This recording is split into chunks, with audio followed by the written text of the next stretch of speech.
Shalom ladies, and we are back with Proverbs 31 and we are heading straight into verse 26. And I am sure that you have been watching weekly now, verse by verse, and I really hope that you have found some real jewels and some things that you could really work on and that you have found life-changing. Remember, it's not just about getting head knowledge. It's good to work verse by verse through these things, and you can, quote what I've said or passages that have come up, but that helps nothing if you aren't applying it. The whole thing about doing the verse by verse study and the questions that I ask each week is for it to become a part of you, for it to change you, and to remove the dross in you, to remove the flesh out of you, and for you to grow into maturity, to become the bride of Messiah, which is this Proverbs 31 woman. Let's jump straight into verse 26.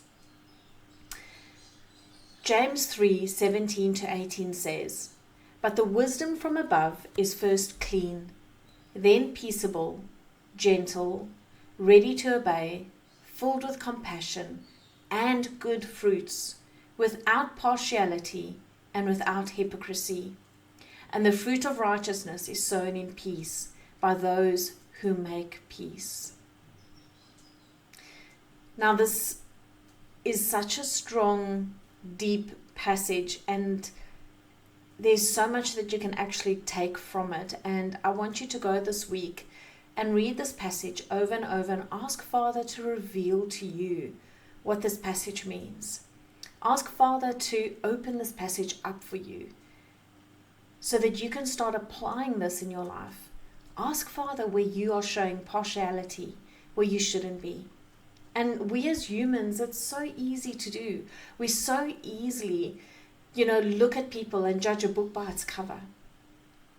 And we like putting people in boxes or in little easy to summarize, cages, if you want to put it that way.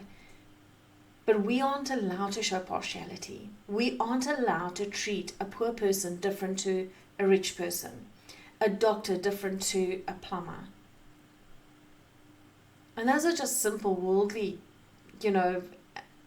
words, but, are you treating someone coming into your congregation who's filled with tattoos differently to the preacher? And I can guarantee you, if you're really honest with yourself, there's a very, very small minority of people who don't show partiality, who genuinely will treat the beggar the same as what they do the preacher.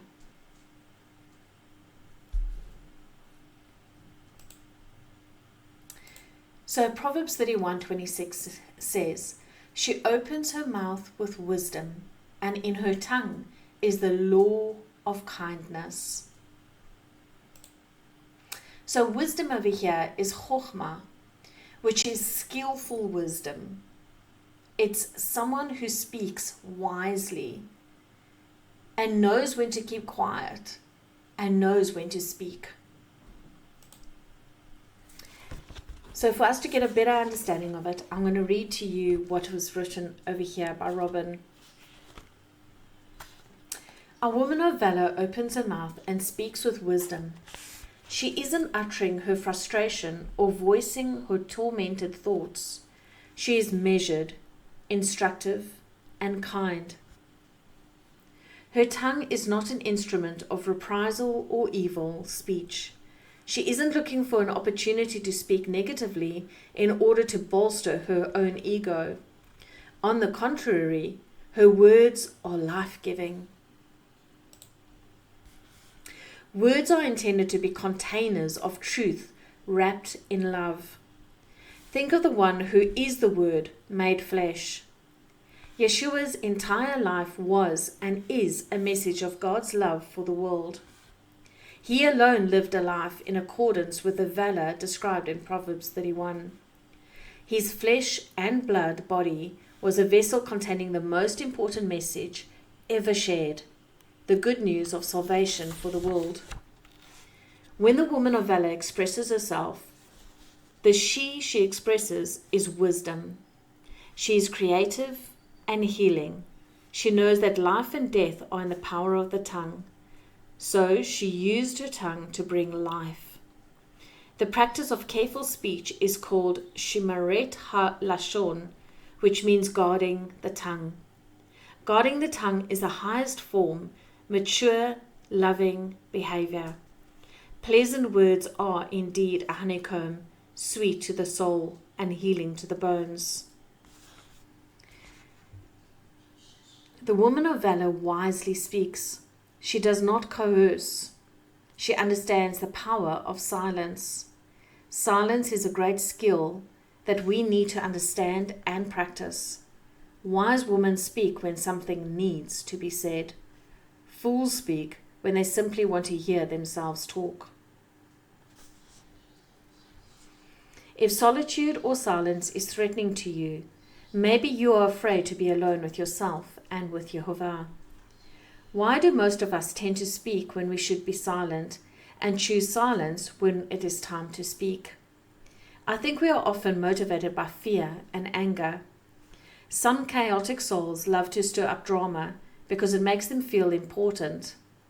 Love cares about what is beneficial for the other. Remember, the woman of valor is dressed in strength and dignity. She is not motivated by fear. And not only are her words wise and unselfish, but they are kind. All advice on marriage can be boiled down to 2 words: be kind. But this too is a skill that must be learned through practice. Of course, it can only be accomplished when wisdom is exercised. But what does it mean to be kind? Does just mean to be extremely nice to everyone at all times?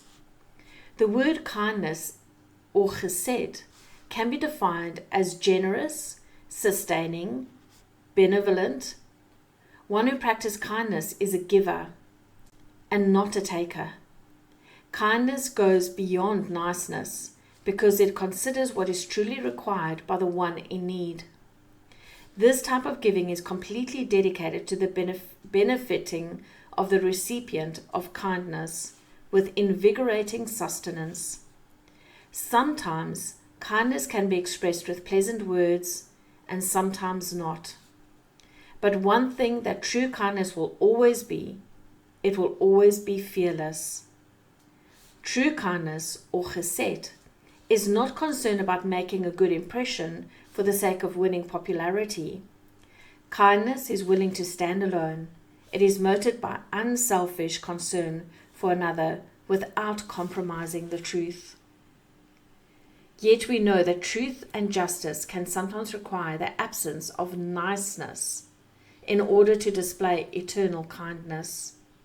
A parent motivated by guilt or fear may indulge a child with constant niceness to the point that the child's soul is deeply damaged. Such kindness is not kindness at all. It is cruelty. So I hope you can see the difference with kindness and niceness. And I see too many parents who are very nice with their children and don't lay boundaries, will let this one slip just one more time. This is the last time I'm speaking.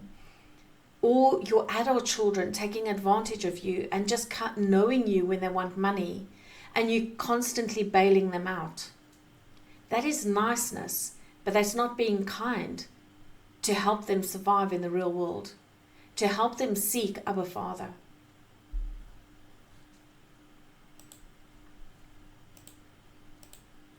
So I want us to consider with kindness as well, that we need to use a filter for our words. We need to ask ourselves, is it true? Is it necessary? And is it kind? Too many times we just want to be right, or we just want to prove that we are worthy, or we are clever, or we have wisdom, and so we want to have the last say. We want to just bring a point across. And I think in our relationship with our husbands, that happens a lot. And we actually hurt the relationship. The whole thing with marriage, it's not to be right, but it's to understand.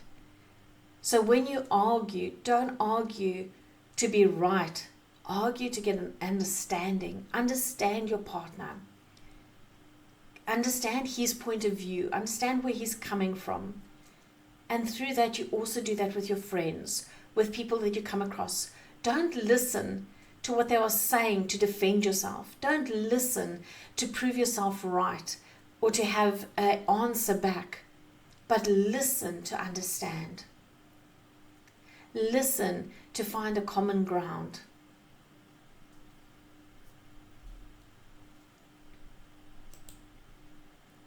So the second part of Proverbs 31:26 says, and in her tongue is the law of kindness. So what does that law of kindness means? Law we know as Torah. That is the precepts. So that's the instructions. And we need to understand Abba Father's laws so that we can instruct our children, so that we can instruct the younger generation. Remember, it is Torah for older women to help and guide and instruct the younger woman in their relationships, in the raising of their children, in walking out before Abba Father. But we can't instruct others if we don't understand and walk our Torah ourselves. And loving your neighbor is, all the instructions of loving your neighbor is in the Torah. Kindness is chesed, as you've heard now in that what I read. But kindness is reproof. There you can see I've highlighted it. Reproof. It's beauty, favor, goodness, kindness, merciful. And mercy is having an understanding for someone else, putting yourself in their shoes. And when you do get a word from Father, or you do see that someone needs reproof, that you can do it with mercy, that you can show a kindness to them by helping them, but putting yourself in their shoes. How would you like to hear it if you were on the receiving end? And try and understand where they're coming from. What trauma is causing them to be the way that they are? What situation are they in that is forcing them to react the way that they are reacting, or not to walk in the Torah truth as what they are supposed to be? Because there's always a deeper side to a person's story. So kindness requires wisdom and courage to truly meet others' needs. Kindness is not concerned about a person's wants so much as their needs. Great discernment and fearlessness are required to exercise the quality of chesed. So if you fear man, you're not going to be kind with them. You're not going to be able to do what you are meant to be doing. You're rather going to be nice and say what they want to hear to keep the peace. But the only people we are supposed to fear is Abba Father.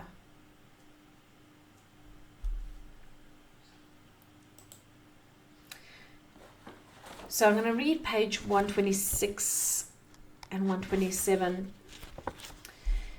Is your definition of femininity beginning to change a bit? Maybe it is shifting drastically.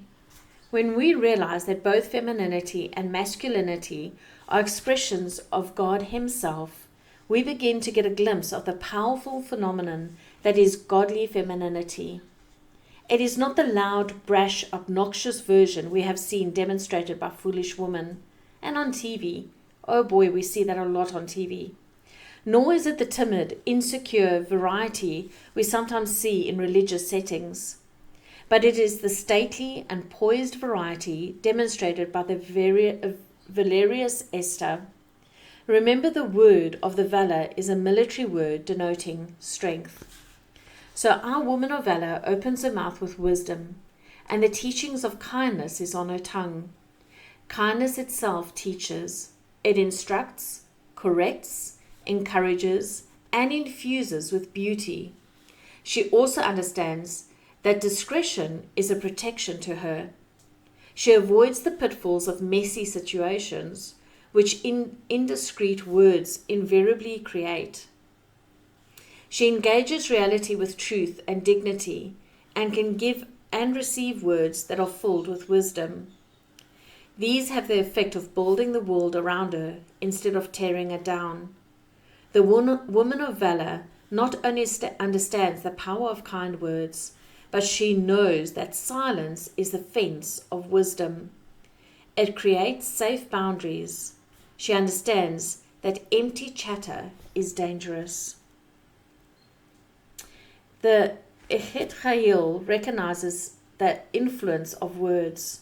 The potential for life or death is held in the words that the woman of valor speaks, not only to others, but to herself. She knows the importance of weeding out thoughts that spark fear and hopelessness. She also knows that a sword wounds only those in close proximity, but speech can kill at a distance. Similarly, a healing elixir must be encountered physically, but healing words can travel great distance. So ladies, how are you speaking to yourself? How are you speaking to your husband or about your husband? How are you speaking to your children or about your children? All these things have an impact. And like she said, their words travel distance. There's no time and space with words. Once a word is spoken, it is in the air, it is there. And the enemy is looking for words to grab onto, to have authority to attack. And you speaking badly about your husband is tearing, it's causing those little foxes to eat at the root of your marriage. And I've spoken about this before. We've done that part in another verse. But what are you saying about yourself even? How many of us have a negative inner language? We can quote all the scripture. We can encourage other women. But when things happen, and I do it myself, I'm constantly having to correct myself, where we will go, oh, I'm such an idiot. Oh, I forgot that, I'm such an idiot. You know, I keep forgetting things, you know, menopause. And those are things that affect us. So we are claiming the effects of menopause. We are claiming that our memory is going away. I want to challenge you this coming week that you start doing declarations that are in scripture, that are going to build you up, that's going to build your spirit man up. Start speaking life.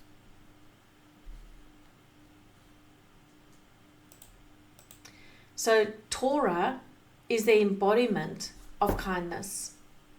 Not always nice, but always kind.